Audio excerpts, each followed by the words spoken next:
What's up, guys? Welcome back to Soulistic. My name is Montoya. Thank you for being here. And here on this platform, if you don't know, we bridge spirituality with practicality and we get real deep while keeping it real. So I'm excited to share this video with you. It's going to be super quick, super simple, and it is my top 3 tips to help you stop feeling stuck. Yeah, that's right. I think pretty much everyone has had some time in their life where they just feel stuck, stagnant, unmotivated, maybe even low-key depressed. And I know at the time of me filming this, with COVID going on and there's so much uncertainty, maybe you're unemployed, there's just a lot happening, and a lot of us are stuck in our houses, not really getting out and hanging out with our friends like we normally do. Our typical routines have just really been disrupted. So I know a lot of people are falling into this place of feeling stuck, feeling stagnant, and kind of being like, what's the point? Like, I can't plan for anything. I don't know where this all is going. I don't know what's going to happen in the future. And that alone can lead you to feel very unmotivated and just stuck in life with zero motivation to keep going. Now, what I've found when I start to feel stuck in my life is it all comes back to my beautiful little comfort zone. And I really find that when I feel stuck and stagnant and unmotivated, it's simply because I've been in my comfort zone for too long. I've overstayed my stay. It is time to move out and explore somewhere different. And this might be the case for you as well. So these 3 things are going to help you to do that, get out of your comfort zone, and also gain some clarity around where you want to go next and what action steps you can actually take to make that happen. If you want to see more content, don't forget to give this video a thumbs up and subscribe so that you never miss out. And now we're going to get into my top 3 tips to stop feeling stuck. Okay, so tip number 1 is a journaling exercise, and it only takes maybe like 15 to 20 minutes. So set aside some time for yourself, get your journal, get your pen, and this is going to be something that's really, really great if you want to gain some clarity on where you want to go, how you want to feel, and it's also kind of like a therapy session in and of itself. So set your timer for 5 minutes and use the first 5 minutes to just completely vent.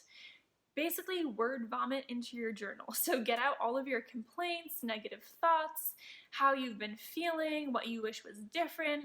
Just act as if you're venting to a friend or a therapist and get it all out down on paper.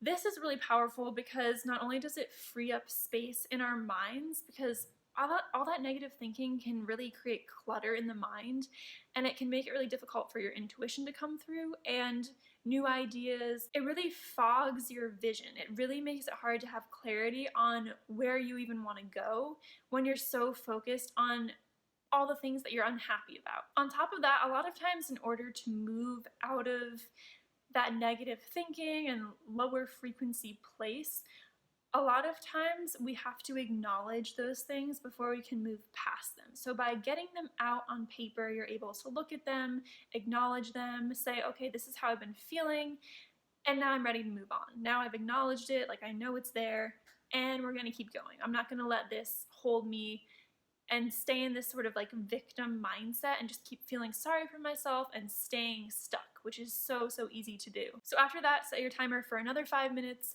and I want you to use this time to write down everything that you're grateful for in your life. Whether it's big or small, just take this time to acknowledge everything you do have, because when we're feeling stuck and sort of depressed, it's easy to lose sight of, all the blessings around us and all the people who love us and all the things that we have that are actually supporting us. So take this 5 minutes, acknowledge everything you're grateful for, and really let that feeling of gratitude start to fill you up and fill that space that you just created by venting and getting all of that negativity out of your body. After this, set your timer for another 5 minutes and ask yourself, how do I want to feel? And just journal on this for 5 minutes. So think about, what kinds of emotions do you want to experience? How do you want to be showing up? Just on a day-to-day basis, how do you want to feel? Get really, really clear and start to think about what it would be like to embody these emotions into your life right now. And the last part of this journaling exercise is to ask yourself, what is one action step that I can take today to bring me closer to how I want to feel? Now, you can take your time with this question, you can meditate on it a little bit, sit with it, see what comes through, but I really want to encourage you to write down the very first thing that comes to mind without overthinking it or questioning it or judging it, because that is your intuition right there. That is coming through like, oh, this is what I need to do. This is the thing that I need to take action on. And I want you to trust that. I love this journaling exercise because you can repeat it daily, just do it as needed. Whenever you need to come back to these questions, you have them and they're there. And it really just helps you to gain clarity and get clear on that action step that you want to take that day. So it's a great thing to do first thing in the morning. Okay, so going along with that, tip number 2 is do something new that is scary and exciting every single day. And this could be the action step that you just determined in your journaling exercise, or it could be something different.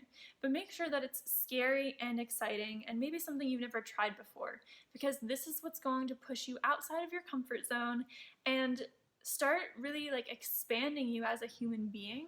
And it's going to create momentum behind you that's going to keep propelling you forward. Even if you can't see where it's leading you in the moment, just trust that by, taking risks, doing scary and exciting things, it's leading you down the right path. Don't get hung up on how big or small these action steps are. That doesn't matter.